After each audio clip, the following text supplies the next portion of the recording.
got to tell you, you have to speak up. They tell Yes. me. Dan said that. Slow down. Yes, thank you. All those things together, if we can do it, we've got All it made. right, I will try. That's very good. Thank you. Can you stand it? Oh, here comes 2 or 3 more people. Well, I'll just introduce you. As you all know, this is what we get together now and have somewhere along here. Getting to Know You is the name of our little group. And we're planning on getting together every 1 week to every other week. Twice a month. That's the way it goes. Anyway, we've had some very good guests in the past, and we hope to have more ahead. One of our guests is sitting right there, smiling. Father. And who else? Where's the other one? And Catherine, over there. And now today we have Sister Marie. No, Jean Marie. This is going to be a mess, Jean. Anyway, what? Did they just let something out? Like a bus? Bingo. Bingo. Bingo! Oh. And Kavanaugh. Well, okay, I'm going to, do you want me to go ahead or what? The first thing that I wanted to say was Jean Marie was born on April 16th. August. August. I should know that. It was a few days after my birthday. And 1967. 26. She's just fooling around. Just get them in our pocket. Yeah, she was born in August 16th, 1926. In San Juan. And I was born August the 11th, 1927. See, I don't make a mistake on that one. But anyway, and the thing that's so different with Jean Marie is that the doctor that delivered her was her uncle. And his name was Uncle Ed Rooney. Isn't that neat? Was that whose was that? But that's my mother's older sister, Marie, Dr. Rooney, and he was working with that Douglas. A long time ago, there was an airplane called Douglas Aircraft, and he was a doctor for all of them, and our family doctor. Oh. They lived in Santa Monica on Alta Street, but they're all gone. There were 16 cousins, all of us. Now there are only 3. My goodness. Well, the other thing that's kind of interesting is that this birth took place at Santa Monica Hospital. And I just didn't, I shouldn't say that. That must be the mood I'm in. There wasn't any St. John. I'm so old, there wasn't much of anything. Oh, that's what I was thinking of. Oh, okay, and Sister Jean Marie also had 2 brothers older and 1 brother younger. He was born before I was a year old. He was born on August the 11th, before I was a year old. So they called us Irish twins, on account of, well, Father Sean knows why. Why did they do that? Irish twins, because in Ireland, they had so many children, one after the other, they were called Irish twins. And my brother Pat and I weren't a year apart, so they just, and we're Irish. So they called us Irish twins. Is that too fast? No, it's a little too fast, but we'll make it slower. All the different schools that you attended were, Well, that was amazing. The 4 of us learned to read and write before we went to school, because in those days there was no kindergarten. So then we went to 39th Street School, and then Chauncey and Chuck were older. Chauncey was 7 years older than I, and Chuck almost 5, over 5. So Pat and I went to school together, and we're always together. So, and then I liked public school, but then in 1937, they built transformation school, and I had to go to a Catholic school. And I did not like it. It was so different. In public school, when you finished all your work, you got to go to a room called an opportunity room, and you could draw and paint and all kinds of good stuff. But in Catholic school, you just got more work. So I didn't like it. Besides that, the sisters, they were different. But anyway, that's... Be sure to keep that in your mouth. Be sure to keep that to your mouth. Isn't it full of germs? No, I don't know that. We'll find out. She likes it all. I don't know what's the matter with everyone today. Anyway, I asked Jean Marie to tell me something about the nuns. I really didn't know anything about them. But she started off with they're divided into two groups. The sisters are social workers, and the cloister was all the nuns. And Well, there are two groups of religious women. One is called nuns, and they're cloister sisters, and they spend the majority of their time in prayer, and of course they do work to support themselves. And the sisters, like the Sisters of Umbrella, we're active women, and we have, of course, our prayer life, thank God. But we also do social work, like teaching and nursing, and what the sisters do, and like there's a community called Good Shepherd Sisters, I think. Is that right, Ethel? Ethel! Good Shepherd Sisters. And they take care of people. So we're called, usually they call us all nuns, but in reality, the nuns are, well, I always thought more special, but anyhow. I want to tell you something because Pat asked me to. When we were little kids, my dad was from Arizona, so he used to, he rented a truck, because there were four of us, and we went to Arizona from Los Angeles, and of course, there were no like cold drinks and stuff. I'm talking about like 1930-ish. And so, and what? Little slow.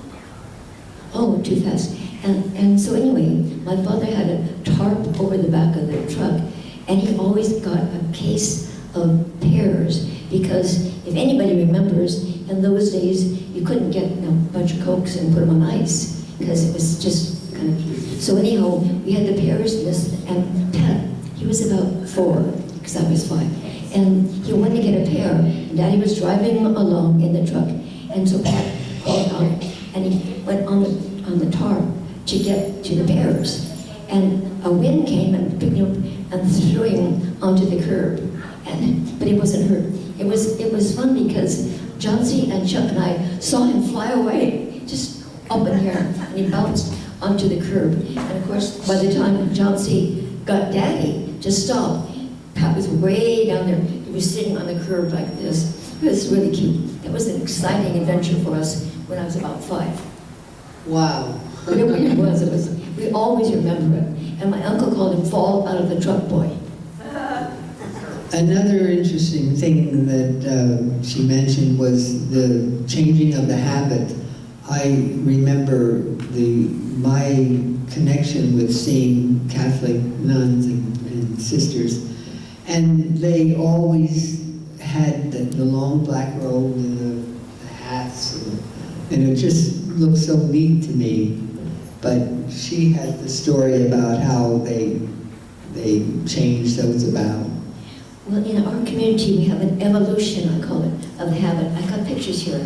The first habit was established in Spain, in old Spain, way back in the 1900s, 18-something, 1872 they came here. But anyway, the coif wasn't starched.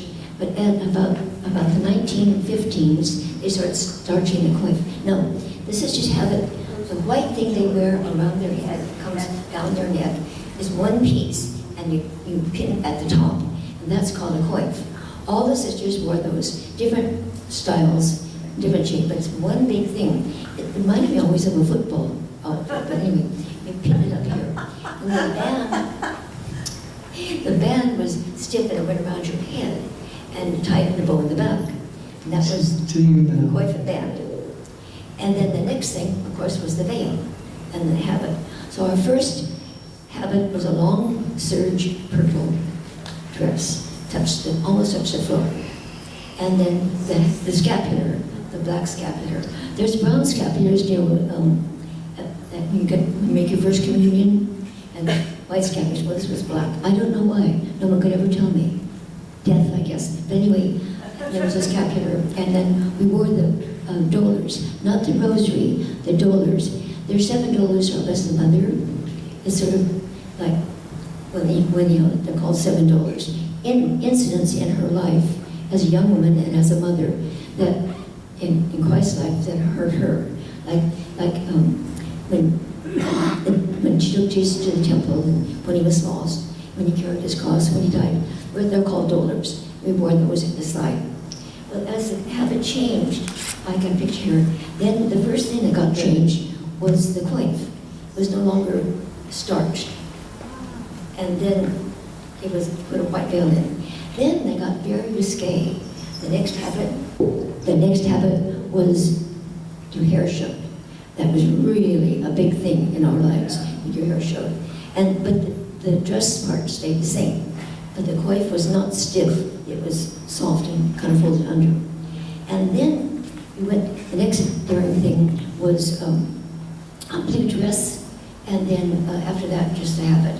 And then we voted to wear light blue and light material in the summertime, and the darker blue in the winter. That was the evolution of the habit. And when they changed and had their hair show, they stopped wearing the dolors. And to tell you the truth, I was in Canada with the long habit, 5 years, and it was pretty dreadful in the sense that when you walked just out of the yard, it got all wet. And of course, we're talking like in this late 50s, there were no air conditioners. So you had to iron your habit dry, and it was a real nuisance. So in our community, we had a bulletin, and I was forever writing, you've got to do something about the habit. But I didn't think they were going to secular clothes, so they kind of falsed me there. But anyway, it was a big, really a great change. I think the reason that we voted for a habit and not secular clothes in my community is because we think that the habit witnesses, like St. Francis said, speak the gospel always and use words when necessary. So if you're wearing a habit, everybody knows, if they think you're crazy or not, that you believe in God. So that's why we voted for the habit. And I brought pictures of the changes. And I don't know if you have any questions, but and people always ask about the undergarments. We wore like a t-shirt. And to tell you the truth, the shorts we wore remind me of my tennis shorts before I entered. They were kind of bulky. And there was a big pocket on the side. So big I put a baby kitten in it one time. The rest of the clothes were the same. Okay. I think that's wonderful. Do you tell me how many different schools you went to, or how many different schools you went to? Oh dear. In studying or what? Well, I started at the day after profession. I was 19, and I was really excited.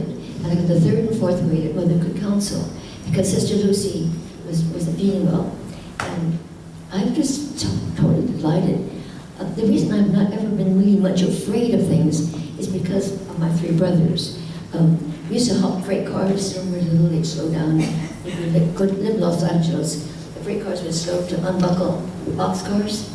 Then they'd pick up the engine, they'd go home and grab the ladder, and then swing up and ride the boxcars down to Crenshaw. Well, Crenshaw was the end of my life when I was little. There was no more civilization after Crenshaw, but there was a pie company there. We used to get pies. Anyhow, so I was not afraid of things because they did, so I did it. They even put my Pat and me in. Do any of you remember tires? A long time ago, they had inner tubes. They were rubber, and then there was an inner tube. Well, they used to take out the inner tube and put Pat in one of them, our feet and our legs, and me in another one, and roll us down the hill to see who would win. So, I mean, I was used to spooky things, so it didn't bother me. Anyway, after I got the class, Yeah. It was the end of the school, and they gave us some cards. They were library cards. We were supposed to get the children to give us back the library cards. So I had the cards, and I thought, this is a joy. So here's the first one. I say, Robert Louis Stevenson. Robert Louis Stevenson. Don't be afraid. It's just a library book. And I should say the third time, I think, Jean Marie, you idiot. Because Robert, of course, that's the author of the book that came out. That was my first experience, and making a super faux pas. But lots of them afterwards. But anyway, it was an experience I won't ever forget. The next school after that, youth school, I went to Immaculate Conception. I had 64 children in the second grade, and Mary Immaculate had 101 children in the first grade. The classes were huge. Well, you can imagine how fast they grew. When I was in the 8th grade, there were 20 in the Catholic school, and that I would have been, at that time, 13. So, like 11 years later, the Catholic schools were inundated with people. That was because the war and all that business. And the next school after that was San Pedro, the 5th and 6th grade, and Latin. The Latin teacher decided she didn't want to teach the boys. So the mother called me to the office. She said to me, Jean Marie, you took Latin, didn't you? And I wanted to tell her, actually, no, it took me, but I didn't. You didn't do things like that, So I said, yes, mother. She said, well, you're going to teach first year Latin in San Pedro. I said, well, I had the 5th and 6th grade. Yes, this was just being the morning before school. I didn't know what you meant before school, because if you're teaching, that's school. But anyhow, you just do it. You figure, well, God asked you to do it, so He's going to help you do it, and of course He does. And after that, I think I went to Cathedral Chapel, and then, oh, that was funny too, if you have time. It's really a lark. I had this boy's name is David Blue. He came from Progressive School, and he jumped out of his seat and was running around. He said he was a B-19. That's how long ago there was an airplane called B-19 in those days. And he was flying around the room, and I didn't know what the world to do with him. So we didn't hit kids or anything at MacHart. So I thought, hot diggity dogs. So I opened the closet door, and I said, David, honey, here's your hanger. And he flew in, and I closed the door. That was the end of him. But at 2:30, when school was over at that time, the chauffeur came to get him. And he knocked on the door, and he said, I came for David Blue, he hasn't come out yet. And there he was, asleep in the closet. That was another wild experience. Does anybody have any questions at this point about her life? Please don't tell me I talk too fast, I know. Yes? What was your biggest happiness and your worst disappointment?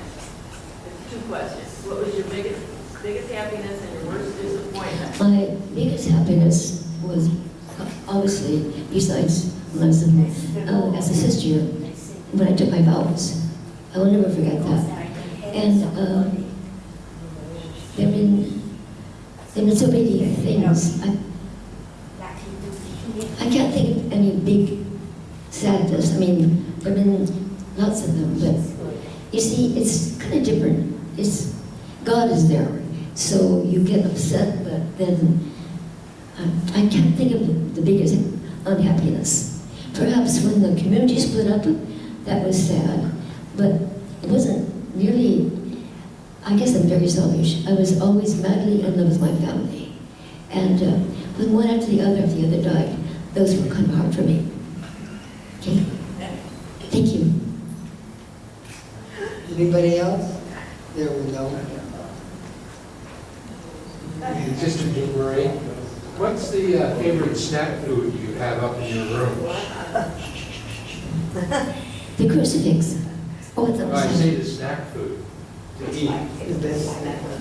Oh, I'm sorry. I thought you said statue. I don't hear very well either, besides not talking well. Oh, gee, of course, white Zinfandel and crackers and cheese. Crackers and cheese. They're my favorite. And then after that comes a cookie with peanut butter and covered with chocolate. I'm sure that if anybody gets hungry, you just need to knock on her door. Even though she doesn't eat it. Well, you see, it's the doctor does not want me to lose weight. That's why I do it. It's a health. It's just for my health. It's not for my taste buds. I'll catch you later, Thelma. That's the Moyer boy. Ethel? No, way back. Ethel. Ethel, go ahead, Ethel. Ethel?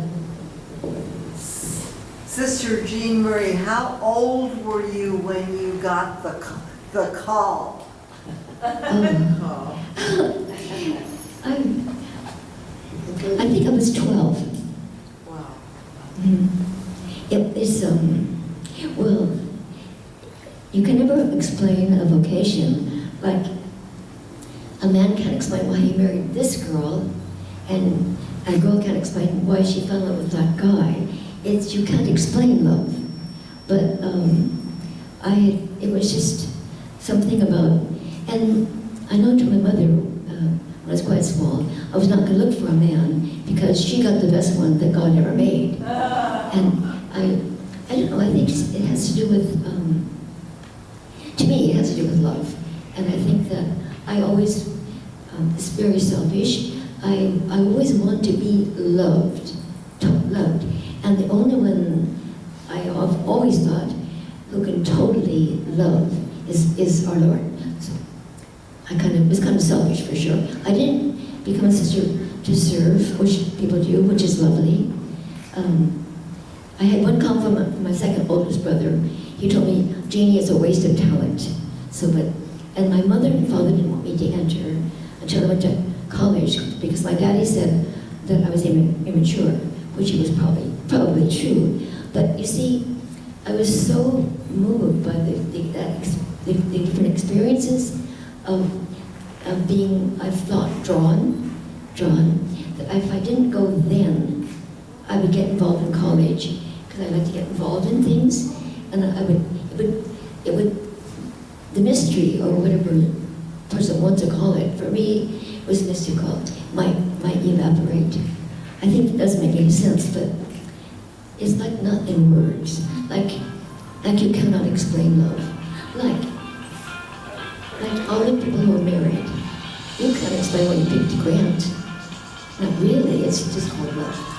And Father Sean can't really pick why he chose our Lord. Right? His journey wasn't because you won the money. Is that okay, Ethel? Yeah, that's perfect, thank you. Poco. And you're loved a whole lot here, sister. I was just gonna say, You are loved a whole lot here. But you see, when you're little, I don't realize at that time that God cherished everybody.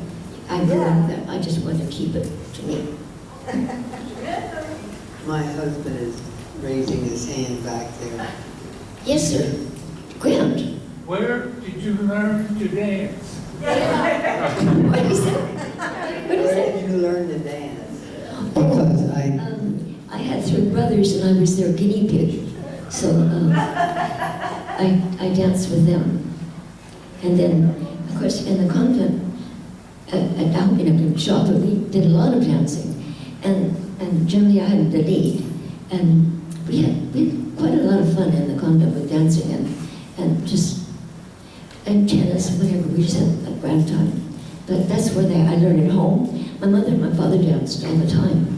My mother played the piano and sang, and my father was so madly in love with her whenever she wanted to do anything, he'd do it. So that was. But Chuck went off to the Marines, and he was killed in Korea, and Pat became a Franciscan. And Chauncey got married and had 3 children, and got divorced and died. that's her 2 brothers, the older brothers. And the younger brother was a priest, wasn't he? Yes, a Franciscan, but he died, he lived a long time. He died at 82.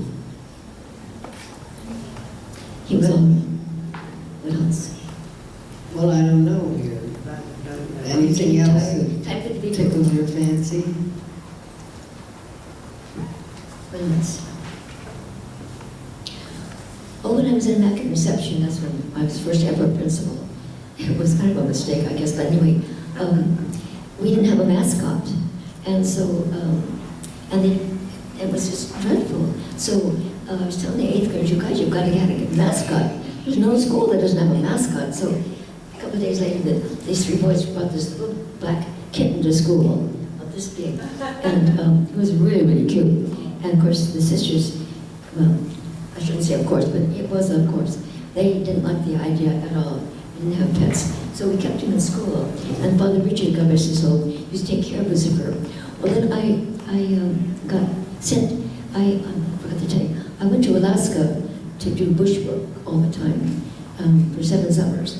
Bushwork, they fly you in a Cessna, either the Bishop or you go with the mail plane, and they drop you off, and you're asked to take a census to find out how many Catholics are there and whatever.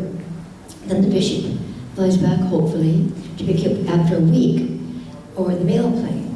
But if you're in Alaska, you probably all know that the weather is unpredictable. So sometimes you'd stay 2 weeks.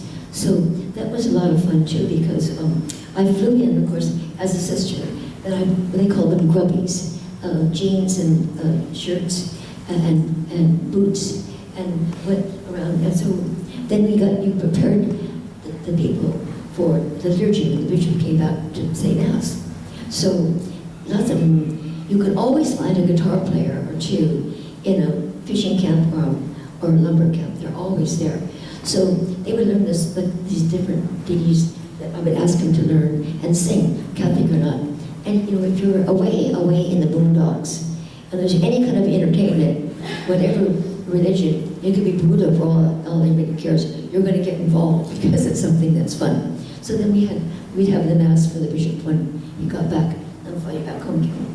That was 7 summers of that. You said to me that you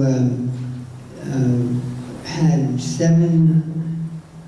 during 7 following summers, you did bushwork in Alaska. Yeah, That's where you're talking of now.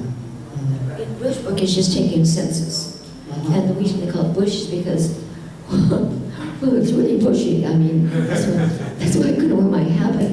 I tried, but the girls are the ones who brought all this stuff. I didn't have any, because we never had secular clothes. So they brought jeans and everything. Because you feel you can't walk. It's not, of course it's probably changed by now. And very, very, yeah. But when we go on, and also we taught, one summer I got Matt Cumberland. He's now a priest. He's the pastor in La Fuente. He came with me, and we had the school going. But we did just whatever, in bushwork, whatever they need to have done, you do. So it's very interesting and very creative, and you meet lots of beautiful people, just lovely people. That's nice. Let me see. And you have listed here quite a few schools that you taught in, and I was interested in the size of your classes and the length of time that you were. Okay. Well, in Mac Conception 2 years. The next year I had 56. Put that to your mouth. San Pedro, I was there 2 years. 6. Let's see, was a double class, so there would have been close to 60. 60 students in a class? That's a lot. Oh, I know. But see, in those days, it's different. The children had mom at home. Now the mothers have to work. And so if your mother's at home and she's there taking care of you, she'll say, now you do what sister says and blah, blah, blah. And so, and then I had a veil. I think I would not have lasted probably not even a week in public school, because I know what it is, but anyhow, but the veil is mystical. Oh, I can tell you something funny. When I was at Cathedral Chapel, my 4th assignment. I was, I think, 22 or 3. And anyway, I told the children that they have to behave themselves or whatever. And then some boy said, but I go home, my daddy will protect me. I said, oh, but I don't know, because sisters can turn into witches at night. And they all flat, like a piece of paper, really flat. And I can go right, it was terrible to do that. But it was so much fun. So I said, go right under the door, under the bedroom door, and get you. So it was so funny because a couple of days later, this little boy's dad said, sister, please, he said, I couldn't get to my boy's room because they pushed blankets and towels, and so you couldn't get under his door. He was so afraid I was going to get him. Anyway, it's just lots of fun doing things and teaching. But yeah, but I was in San Francisco and South City. And I did my thesis, one of them, it was called Reading Readiness for Mexican American Children, because at that time, the IQs in most all schools, you would take children to the first grade, they're given nonverbal and verbal tests, but the little Hispanic children would be fine on the nonverbal. Then the verbal, of course, they flunk out, and it bothered me a great deal because they only needed like some kind of recognition of words in English, like in the classroom. So it was all stats. So it took me 3 years to prove the point I was trying to make. So I was working on that in the summer at the cathedral, and that turned out to be quite an interesting experiment because it was very well received. But then the sister in charge of our education decided to go into what it was called, it's where they teach children to tie their shoes and stuff. I said, that's so dumb. Hispanic children have burritos at home. They learn all that stuff at home. They don't need it, but anyhow, they went into the bilingual, which I don't like. I went into what? Bilingual program. No, bilingual. Bilingual program, I thought, my personal opinion was that the children who are Hispanic can pick up, for example, in a couple of schools I had little children from Europe. And nobody taught them in German. They learned English. And at Immaculate Conception, where I was principal, by the end of November, all the children were very comfortable in English. There wasn't any bilingual program. And in every single year, they would go to Immaculate Heart or Loyola. They never flunked out with low grades. They were competitive. And that meant a lot to me as a teacher, that the Hispanic children would be competitive in school. So the bilingual program held them back. I still think it does. But, let me see. Oh, then I went to the jail ministry too. I was principal for 16 years in various places. And I'm sure they're glad I went to the jail ministry. But anyway, I was apprenticed. My brother, the Franciscan, was head chaplain at CJ. CJ is Central Jail in Los Angeles. And he told me they needed to open a jail in Yorba Loma, and that's up by Lancaster, Avenue 60. And so I thought, well, great, big change. So I went to Sybil Brown to apprentice with Sister Dorothy. That's the women's prison, and to learn how to, whatever. And it was very, very interesting and very, very moving emotional experiences for me. And anyway, then I opened the place in Lancaster, and it was for hookers and paper hangers. Paper hangers are girls who write checks that bounce. I don't know why they call them that. That was, and then let's see, it was on Monday, Tuesday, I would go to CJ and teach scripture, and that's where I was very moved. These are very young, most all black and some Hispanic men, young boys really, would come in. And I know right well, if they had a mother and father, like we, all of us have had, they wouldn't be there. They wouldn't be, but everybody needs support. Everybody needs someone to tell them they're wonderful and tell them they're the best they're ever. And when you don't have that, then like you get involved with guys because they're all the same. They're such beautiful young men, and it was kind of hard for me because I get very emotional about things like that. But so I would say, I'm coming back Tuesday. Abby's there, Sister Abby's there. They would all come. It wasn't because it was it was because they got a chance to get out of the cell, of course. But for me, I think it was a better experience for me than it was for them. I'll always pray for them and treasure those young men. I think a lot of them probably made it. I hope they did. I hope they have families and happiness. But it's hard. It's a very severe problem, and it really hasn't improved at all. Oh, I'm sorry, I got off. But that was, I was 3.5 years in the jail ministry, and then our mom got sick, so I was going to go home. And then the Spirit General said, well, you would just go be with your mom. This is funny, too. My mother said, her name is Lucretia. My mother said, Jeannie, she said, I want you to be with me, because I don't want them to find me dead in bed 3 years later or 3 days later. But she said, you can't stay here all day long, I will go crazy. So she said, you have to teach. So I got a job at Mary Storm High School, teaching English and church history and scripture. And I was there from 87, I think, to 93. Our mother passed away in 93, God rest her soul. And then I went back to the convent and went to Christ the King. And I had math and English there and 7th grade homework for about 9 years. And then the convent began falling apart, and Father Ansel came, and off I went. 2005, I was the end of my...